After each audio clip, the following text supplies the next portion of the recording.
Hey, Megan, thank you so much for being here and saying yes to being a guest on the show. How are you feeling today? I'm feeling good. Thanks for having me, Paige. I'm stoked to be here. Amazing. Well, before we start our discussion, please tell the listeners just a little bit about who you are. Yeah, I'll give you the more personal side since you know I'm a counselor, all that good stuff. But I live in Asheville, North Carolina. I love hiking, backpacking, all of that good stuff. And I've been in private practice for a little while now, but I like integrating community too. And so I think those are just a little bit of the important things in my life too. I love that. And I did visit you in Asheville and we had so Yeah. much fun together. It's an amazing place, good vibes. One of the many reasons why I think we're friends too is just like our similarities and our interests with like travel and hiking and things like that. So I love that. Um, Yeah. so in every episode of this season, I want to highlight a different category regarding manifestation. So as a holistic life coach, I help my clients build a dream life that aligns with their values. And in my sessions, whenever I talk about manifestation, some clients know exactly what I'm talking about. We're on that level, while other clients are straight up confused or they want to learn more about manifestation. So, my goal for this season is to really address any manifestation topics, tips, advice, and real life examples so that the audience can really walk away with more clarity on how to manifest their dream life. And I personally have so many positive examples of the people, places, and things that have come true, I have manifested in my life. But I think it would be more valuable by adding unique voices and perspectives to the podcast. So I'm dedicating this season to really interviewing others on their expertise or their stories to really empower and build the life that we want. So, Megan, I have you here today. Really grateful for you. The number one question I ask every guest on this show is, how do you define manifestation? I love that question. And I love this goal too. And I just want to say part of the way that I define manifestation is thanks to you. I feel like I learned so much about it from you. And I think I was doing it before, but not realizing that I was doing it. And I didn't always have the terminology. And the more that I heard you talk about it, and you just have this great energy about it. And being really intentional about it and thinking about it throughout the week and the year, it's made me think about it more. So I think my definition has changed since I've known you, which is awesome. Um, so I would say my definition of manifestation has to do with inviting things into your life with your energy, kind of embodying that energy and having an open heart and open mind to whatever it is that you're hoping to accomplish in your life. And I think for me, it really has to do with that open heart, um, and trying to tap into that energy somatically too. So from the body, thinking about being open to it, just both in our mind and in our body and the way we're carrying ourselves.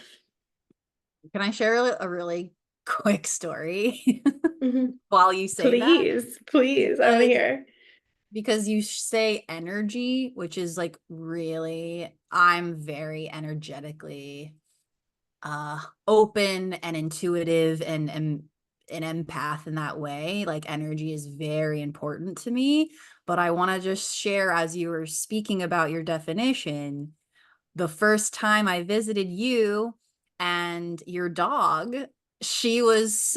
Bailey was so like sweet and she came to me and you said that she usually doesn't do that with strangers, but you literally said, you must have really good energy. Bailey must be like sensing this. So like I don't know, it just brought me to Bailey of like I the love that. importance of being open and even animals can pick up on it. So I just wanted to share that little cute moment that I had with your dog around energy. Yes. You guys did have a moment. Yeah. I love it. So what do you think are, because manifestation is such a hot topic, so many there's just so much to unpack there. What are some, in your in your life, what are some barriers or limiting beliefs about manifestation?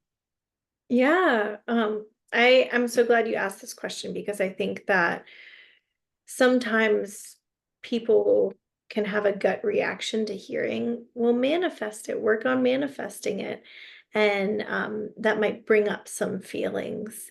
And so I'll speak personally from my own life. That way I'm not, trying to speak about someone else's experience. But I think, when I'm in a place of, maybe a place in my life that's feeling harder, and a place that's feeling more frustrating or I'm feeling more stuck, I could see feeling a little bit invalidated if someone came up to me and said, manifest it. But that's my own stuff. That's not them. And that doesn't mean that I can't manifest things. It's my own stuff coming up, maybe feeling like, oh, well, they're not recognizing what I'm going through, or they're invalidating my feelings, or they're not seeing how hard things are for me right now. And so I guess the first thing that I think could come up is our own kind of like the feelings that we have about maybe not feeling seen or understood. If we're being told to manifest something, not be feeling totally, excuse me, seen in our feelings and validated in our feelings. Um, so again, I think that's inner stuff. That's not the person who's telling you to manifest. That's not their stuff. Um, but that's one thing that could come up. Yeah, I agree with you in terms of the invalid, like it kind of reminds me of toxic positivity of like, oh, there's a there's a whatever, silver cloud, silver lining. Um, when it's like you're not acknowledging what my reality is right now. We're kind of just like going straight through it. So I agree. I think there is this sense of not feeling heard and it feels like shit. So Mhm. in those moments when, without suppressing those emotions, that's really hard. Is there a way we can kind of balance the two where we can still acknowledge our feelings of, wow, this is really hard, I'm nowhere near this thing I want to manifest, but I'm also like being real too of like I still have the desire and that's okay. So maybe do you have some examples of how can we balance those two? Yeah, I love how you acknowledged we can have both. Mm. We can have these heavy feelings and we can have the desire to manifest something. And the two don't have to cancel each other out. So, the first thing that comes to mind is if you're recognizing, part of me wants to lean into manifestation, part of me is feeling called to do something, the other part of me is feeling frustrated that like it's not that easy, it's not that simple. Maybe there's these voices coming up that are saying that it's going to be challenging, and that could be very valid. um, the first thing that comes to mind is slowing down and recognizing where you're at. What are the feelings that that are coming up for you? Are you in a place where you're noticing grief? Are you in a place where you're feeling fearful about the future? Invalidating those feelings. And I know we talk about this a lot, but actually slowing down and really recognizing them is important. So you can acknowledge both.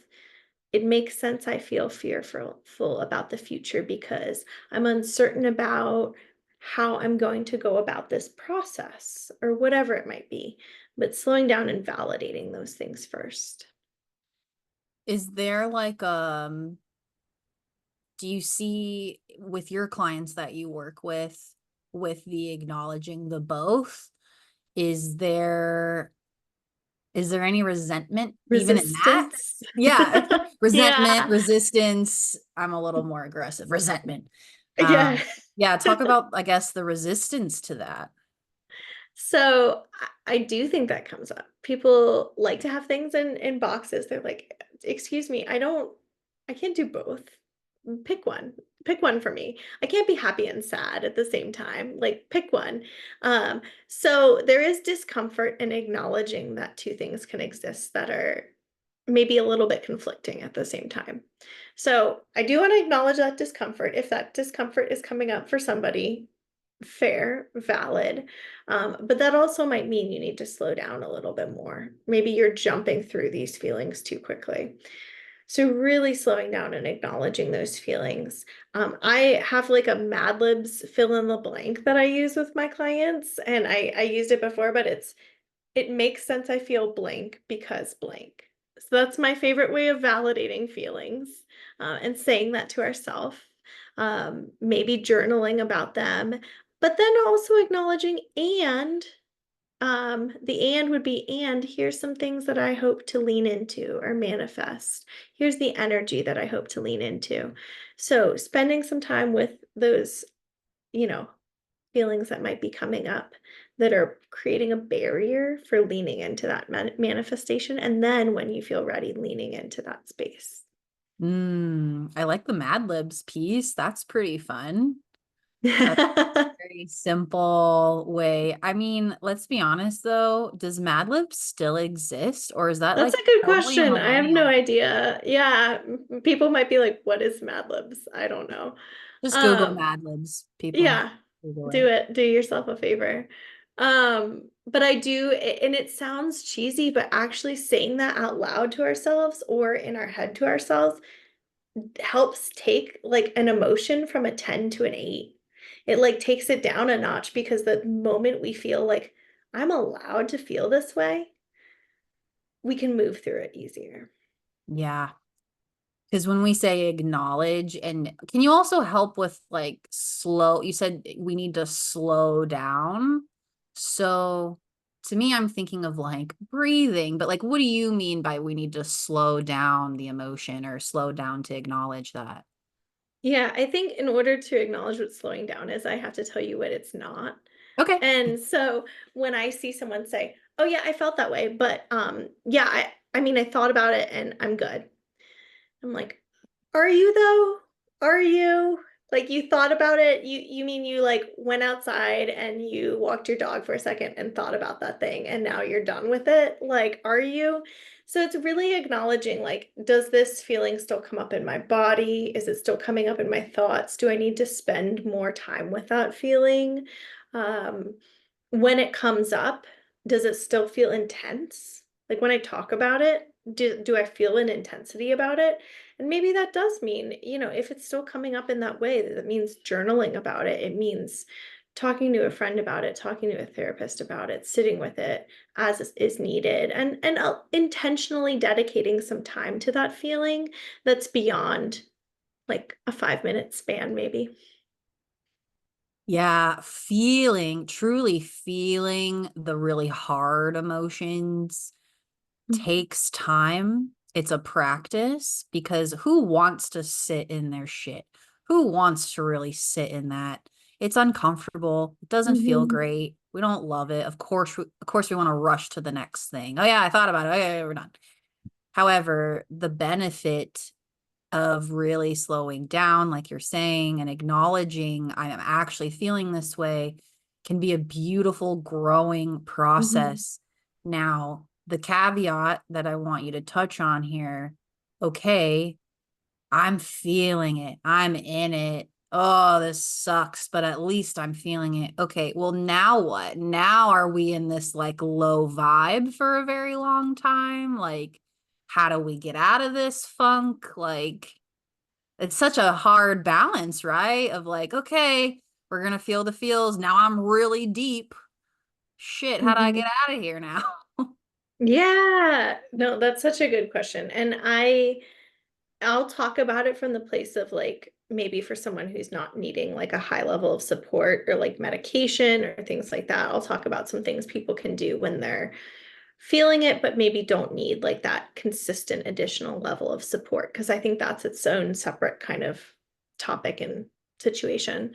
Um, Actually, I think one thing that came to mind as you were saying that is I think you do a really good job of this, like feeling the feels. And like I've seen you post stuff on your coaching Instagram of like, I'm in it, I'm acknowledging it, I'm really feeling these feels, I'm journaling about it. Like I think I saw like at one point you posted something of you crying. And it was such a good reminder that like we don't always allow ourselves to go there. And like going there is really hard. And you can go there and not sink way down into it. Um, and so depending on the person, I think there's ways that you can help with that. The first thing is I will tell the people who are really good at feeling their feelings and find that they really sink down into it, have a plan for coming out. So, if you're going into your feels and you know you're going to kind of sit in that heavy space one day, do you have a plan with a friend the next day? Are you going for a run the next day? What are you going to do to help move through that the next day and kind of come out of that and put yourself in a different space, different energy? Um, and what do you typically need to come out of those spaces? Do you need community?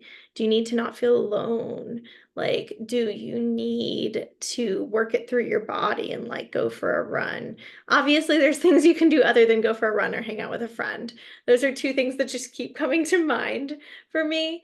But dancing, listening to music, there's so many different ways to help move these feelings through. And I think, as people get to know themselves and how they process their feelings, they'll figure out what works for them. But I would say have a plan for coming out of that space. The other thing would be once you get into a space that's there's a point where I start to notice with clients it's no longer serving them. Like there's a point where they're processing it and they're coming away with like, oh wow, I realized this about myself. This is really important. I'm letting this out. It feels really cathartic. And then sometimes a switch will flip and it's starting to be like, I'm stuck here. I'm stuck here. I'm feeling really overwhelmed. Like maybe they're feeling like I need to stay here for a long time. And that's when I start to like question, like, okay, I think, we need to move out of this space. And so if that's the case, doing those different grounding activities can be really helpful, like I talked about before. But the other skill that can be helpful, I'm going on a rant here, sorry, um, is in DBT therapy, there's a skill called act opposite. And it's basically saying, like, if you recognize you're in a place that's feeling too hard, too much, name the feeling. And what's the opposite of that feeling? So if the feeling is sad, the opposite of that is happy. And it's saying, like, easier said than done sometimes, I know, but like, what can you do to trick your brain into feeling that other feeling? So like that could be putting on a funny TV show. For me, it would be The Office. If you're feeling lonely, then it's actively, even though you don't want to, even though it's really hard, pushing yourself to call a friend, pushing yourself to do that thing that would bring up that opposite feeling. So the plan and the act opposite are two of the big things that come to mind. I love that, and I want you to rant. That's why you're a guest. I want to hear from you, and I want to hear this. This is great. So the plan is super important. That's just like responsible adulting. Like Totally. let's just Yeah. plan for and be prepared. Kind of like when you hit your 30s, folks, and if you're gonna go out on Friday night, you better already have your jammies all lined up and some Advil by the bed so that you're ready to go. You know what I mean? It's this, Yeah. we're planning ahead in case and when I'm gonna feel those hard things. So I really like that Mhm. idea. And DBT, can you explain what that modality is? Yeah, it's a dialectical behavioral therapy, DBT. It's a tool to help clients with emotional regulation, mindfulness, interpersonal effectiveness. Those are the core things in that type of therapy. And I think there's actually a lot of overlap between coaching in it too, because it's very solution focused and it's got that mindfulness piece, which is um, relates to coaching. I know it relates to your holistic practice. So like I kind of imagine all of this as like these crazy Venn diagrams where they're all overlapping and like there's overlap with what you're talking about too. So if a client or a listener, I'm so sorry, if a listener is like, man, Megan's talking some good sense, and maybe I need to look into more therapy, looking for a DBT therapist could be helpful. Yeah, so I think DBT therapy is really helpful for emotional regulation, mindfulness, and like someone who wants something more structured and Mhm. goal focused and like to help with anxiety, depression, all of those types of things. Amazing. Yeah. I just think I know, Megan, you and I have done a lot of collaboration over the years with counseling and coaching overlapping. And so I'm sure in one of our talks, we've provided a bunch of resources and things like that.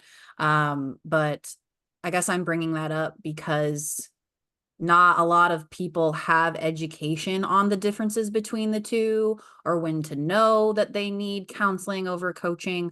Also, folks, therapists can only practice in their licensed state. So, coaching, yes, like we can be international, but just make sure too, if you're looking into therapy, it can only be in that state. Just wanted to say that Mhm. little caveat. Totally. Anyways, going back to the ways to get out of this funk so we can start let's get back on this train of I can acknowledge both now I have the tools. What about like what would you say so that we can acknowledge that there are people in a certain class, for example, that it's really hard that they're struggling, say, financial abundance, right? Maybe they were raised in a community or an environment where they were always low income and now they're manifesting 1,000 million billion dollars. How can we, I guess, like what would you say to acknowledge those barriers? And it's going both to the both and is that still possible for them to manifest that wealth? Um, I think that there are people who are going to experience layers of difficulty systemically, like across the board, based on where they are in life and just the cards that they were dealt. And I think it's important to acknowledge that, and say, just, well, that exists. That's important to acknowledge. That is a truth that I do not want to invalidate. So it's kind of the both and, like, that is true. And um, that doesn't mean that they don't deserve to hold a certain energy in their heart. Are things going to be more challenging for them? Probably. Yeah. Are they going to have to go through additional barriers and layers in order to lean into what they hope to manifest? Probably, societally, systemically. But does that mean that they don't deserve to hold that energy? No, I don't ever want to tell someone like they don't deserve to hold something in their heart, hold certain energy or wishes in their heart. And I think it's especially important, like, sometimes hope in those situations are what help keep people afloat. And so, not comparing, saying manifestation and hope are the same exact thing, but I think it takes hope to hold Mhm. manifestation. And so, I just like would want to empower a client, maybe that was in a challenging system or that they had a lot of barriers at play, that they're still allowed to hold that hope and that lean into that energy in their heart. That's a beautiful answer. Yes. Systemic barriers exist, racial, economic, cultural, all of this. I am not an expert on anyone's life. Um, we both know that. Mhm. And it would be, I think, ignorant to say, like, oh, yeah, anyone can manifest it at any time. Like, no, it is going to be very different for every individual, but it totally depends on the environment. An environment is a very, very big pillar that I talk about in my coaching. And environment isn't just where you live, it's your community, it's how you engage in your environment. And to your point, too, the cards you were dealt. I mean, who you're around, if everyone around you has that mindset of you will never have $1 million, you gotta get out of there to some degree, or try Mhm. to, right? Like try to figure out, like, get some support, some resources to how can I get out of this mindset, because that's what you're constantly around. So your Mhm. environment, whether on a macro or, whatever level, it's really important. But yes, to your point of let's hold, like holding that hope, holding that faith, and that everyone, I mean, I know we're kind of like just talking right now about like money as an example, but like that's the whole point with manifesting, is that money, especially, is accessible to everyone. Anyone can have it, no matter who you are. Is it going to be harder or more challenging than others? Sure. But you are still allowed, you are still worthy to have that desire and go for it. So thank you for your Mhm. insight on that question. I feel like you tapped into something really important there, is that like you might be in systems or in situations that make things more difficult, but no one gets to tell you how to feel or how to think. Like that is at the end of the day, that is you. You get to decide that. And yes, society is going to impact that. We're all going to be impacted by, the outside noise, but like when you really center inward, like you get to have control over your thoughts. And sometimes, like, that's all people have control over, depending on the situation that they're in. So, like, that's what I feel like I talk about a lot in counseling, is like, we got to tap into that energy. And I know you talk about that in coaching too. It's like, that's the foundation of all of it. I agree. And not to like, I guess as I transition to this next topic that's been pretty heavy, is, and since I really value and trust your expertise and your education and your personal life, I think we need to talk about grief and manifestation, Mhm. because everyone at any time, no matter who you are, will experience grief. Grief can be a variety. It doesn't have to just mean a loved one passing. It could be you're grieving a relationship, you're grieving an identity. Grief shows up, and yes, there's stages of grief, but it doesn't have to be linear. We know this from our counseling therapy training. However, to someone just listening in, and if they're experiencing any kind of grief, how can we hold and acknowledge grief, because that's a heavy one, um and manifesting. So I don't have really a direct question for you, but just like thoughts on that, thoughts on holding both and your experience. Yeah, I'm glad you brought this up because I know this is close to both of our hearts too. I feel like in order to answer that question and just kind of my thoughts on it, I have to share a little bit more about my personal story. And something that comes to mind is that I had a situation where I was uh, like trying to lean into manifestation. At the time, I don't think I knew it was manifestation because I don't know if I had the terminology, but that's what it was. And I was trying to lean into manifesting a job in a different place, manifesting a different life, right after my dad had passed away. And I was experiencing heavy grief, and was still learning how to process grief because I was new to it. And I was kind of torn between this place of sitting in the grief, getting pulled into that grief, and at the same time, I was dating somebody. I was wanting to move out of the state that I was in. I was wanting to start a new job. I was kind of wanting to like transition into this different life and tap into this freedom. And I felt like my arms were pulled at either end. And I felt stuck a little bit to some degree because I was like, well, do I sit in this grief? Like, and there's these people around me that are grieving, and do I sit with them in this grief? Or do I do this thing that I kind of am feeling a little bit called to do right now and to lean into? And do I explore that? Do I allow my energy to go into that?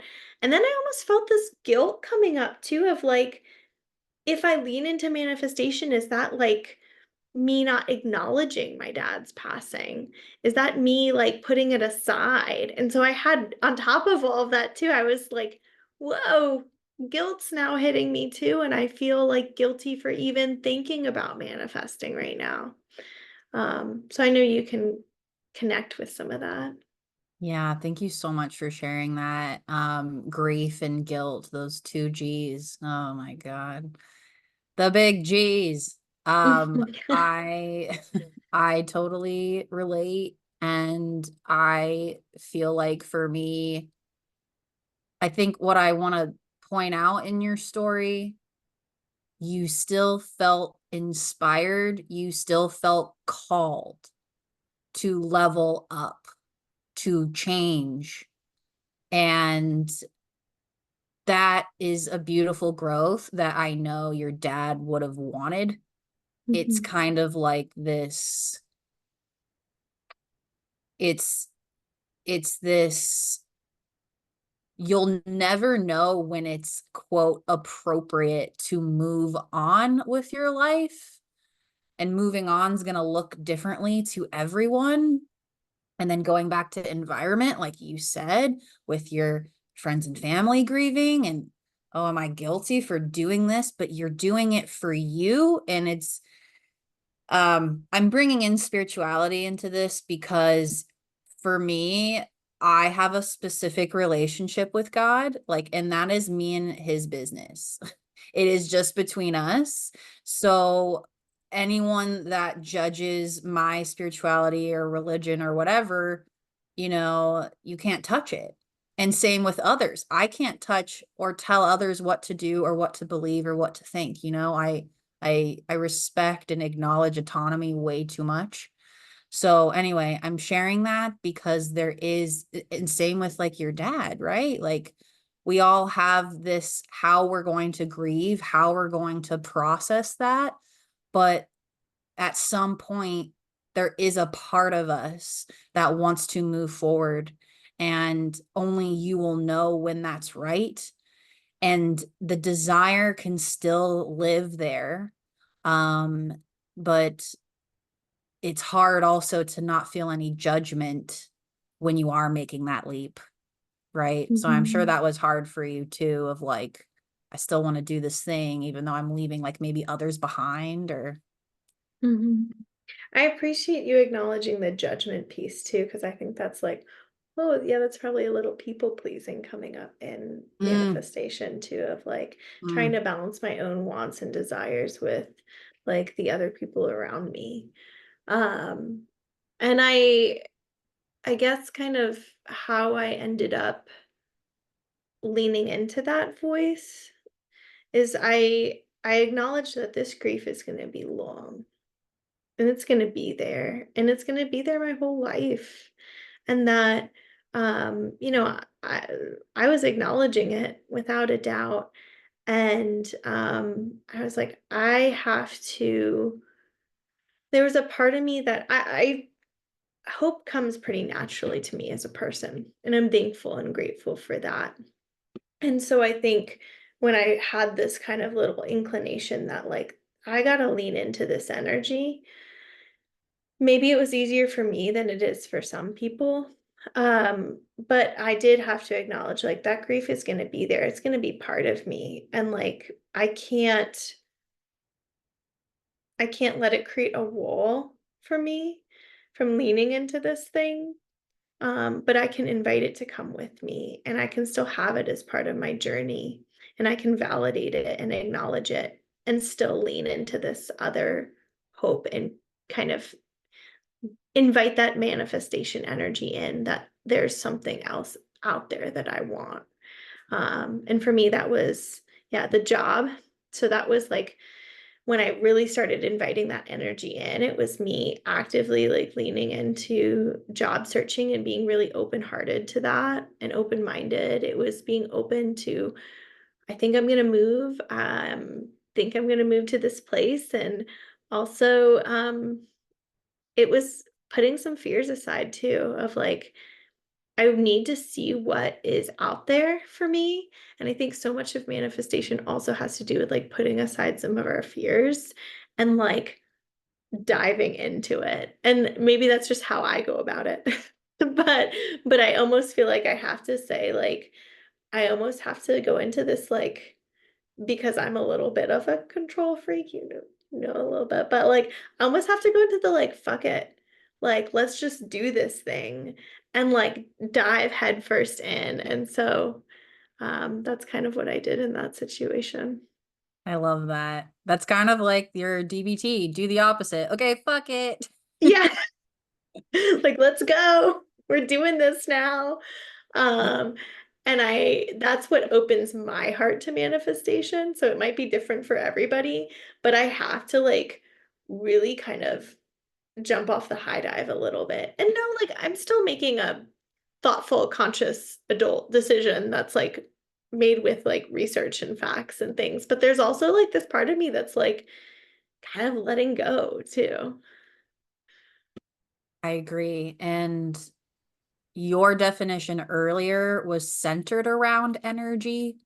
So it sounds like you really focused and honed your energy of where you wanted it to sprout. Where do you want Mhm. this energy to blossom for a new life for yourself? And I love when you kind of talk about that grief is always with you, or guilt or judgment or perfectionism, whatever we have, we are carrying it around our little backpack, but that's okay because it does, you could put the bag down and you don't have to like let it run your life. It could still be a part of you, but when we're manifesting something amazing for ourselves, something that we've never had before, we're going to have to do something a little bit different, right? I forgot that quote of the insanity quote. What is it? Oh, Like it's like doing the same thing over and over again is expecting different insanity. Yeah, results. or something. Yeah. So Yeah. jumping off the high dive, as Megan puts it, is super important. And, there's a lot of stuff out there too that I'm sure we'll get on podcast with other guests about being delusional. Delulu is the term nowadays. And Oh my gosh. sometimes that's the way to do it.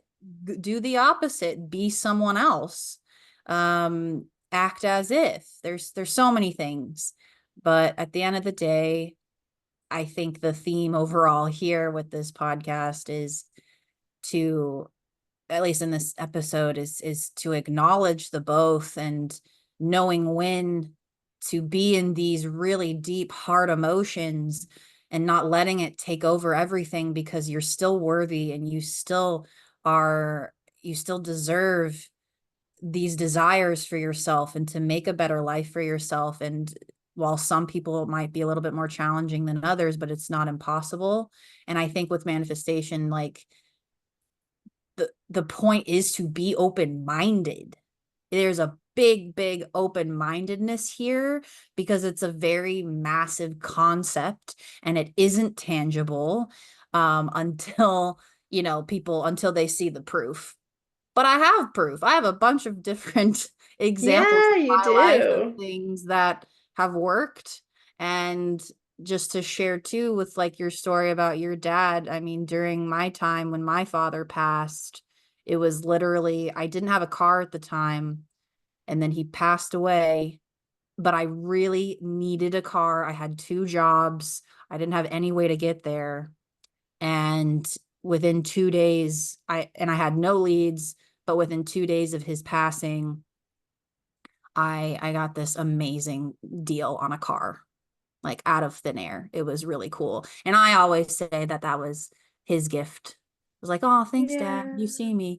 But it's I stuff feel like that that. of like, I'm still determined. I'm still gonna go after what I want. And now I have my dad as an angel to support that. but I can still miss him. I can still be mad at him. I can still be mad at myself. I can, there's all the things about grief, but um, it's really cool when these things happen. It's especially out of the thin air stories that I really love because they're so like Yeah. they feel random, but actually you've been focusing that energy for a very long time and the universe is Mhm. responding to that. So Yeah. For me, it's so much about that open-minded piece, like you're talking about. I love that story with your dad. Like, I feel like if we are like, call it open-minded, call it energy, whatever you want to say that feels resonates with you. But if you're holding your mind and your heart in a certain way, you are going to have more open doors than you would if you were holding your mind and heart in another way. And I even think of like, um, I've done a lot of career coaching in the past. When someone's energy is closed-minded and they're going in and they're meeting people and they're talking to people and they're interviewing, other people can feel that. And that's probably impacting how they're showing up with those people and how those people want to support them. And so, like, the energy that we carry impacts, like, it has this ripple effect where it impacts the people around us, it impacts the opportunities available to us. Um, so it's so important.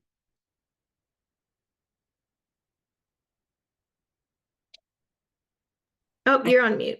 I There we was go. muted. Hi, this is live. Okay. Megan, as we kind of wrap up, I just have a few more questions for you. So, is there anything that you're currently manifesting? Is there anything fun? Is there anything that you would love or you're hoping for? Is there anything in the works? Yes. So I think I told you this story, but I am pregnant and I'm going to be having a baby this fall. And one of my kind of fears, limiting beliefs is that I won't be able to access my value of freedom again once I have a kid. And yes, it is going to look different. I totally acknowledge that. But I've been wanting to embody and manifest like freedom with my kid and connecting with that energy. And I don't quite know what that's going to look like yet, if it's like travel or if it's certain things in the community, but I'm just really wanting to manifest that.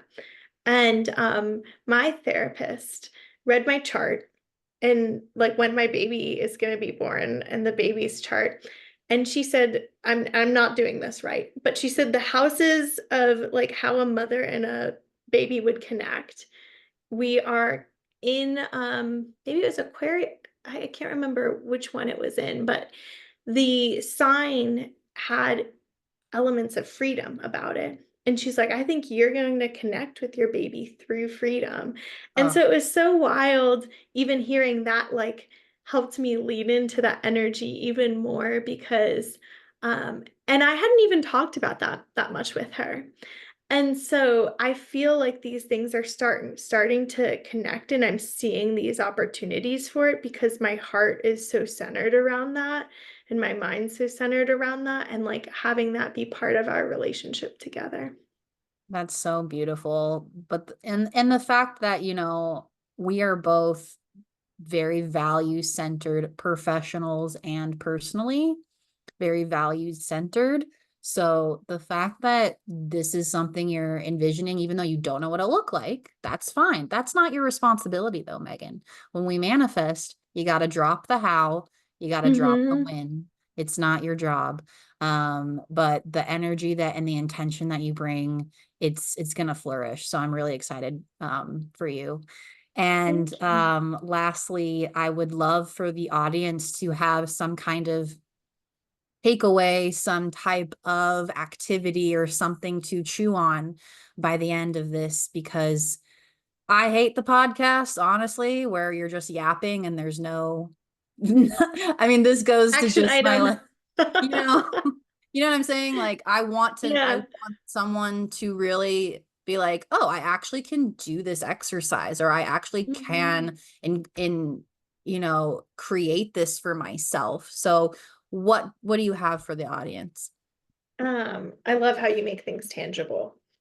So I kind of am going back to that both and acknowledging both. And if you maybe are, you don't journal, you haven't sat with your feelings as much. I want to present a concrete way to do that. And so one of the things that comes to mind is just writing down your current feelings in a chart and writing down kind of the energy or the wishes that you have for manifestation. And my handwriting is messy here, but you see, I drew a chart. It says current feelings on one side, and on the other side, it says manifesting wishes. Your titles, you do what you want to do with them. But I think that that would help acknowledge that there can be both of these things, and we can have both of them existing at the same time, and one doesn't have to cancel the other out. And I think if we know our current feelings that are coming up too, we also might know what barriers might pop up in terms of limiting beliefs, fears, things like that that might make manifestation a little bit harder. And if we're aware of that, then it can help us know how to process it and move past it so that we can further lean into those feelings around manifestation. Excellent. Both and people, you heard it from Megan, you heard it today. Is there a good way for people to contact you if they have any more questions? Yeah, so they can contact me on LinkedIn, Megan Myers, or my counseling business, Envision Balance Counseling and Consulting. Perfect. All of that information will be in the show notes in the description. Megan, thank you so much. I hope you had fun today. Oh, of course, always. Amazing. Well, thank you so much for taking the time to share your words of wisdom. And thank you all for the listeners out there. If this episode truly resonated with you, make sure to share it on your socials, tag Megan and I so we can say hello. And remember, every single day provides a lesson. Go out there, dream big, and I'll catch you next week. Take care.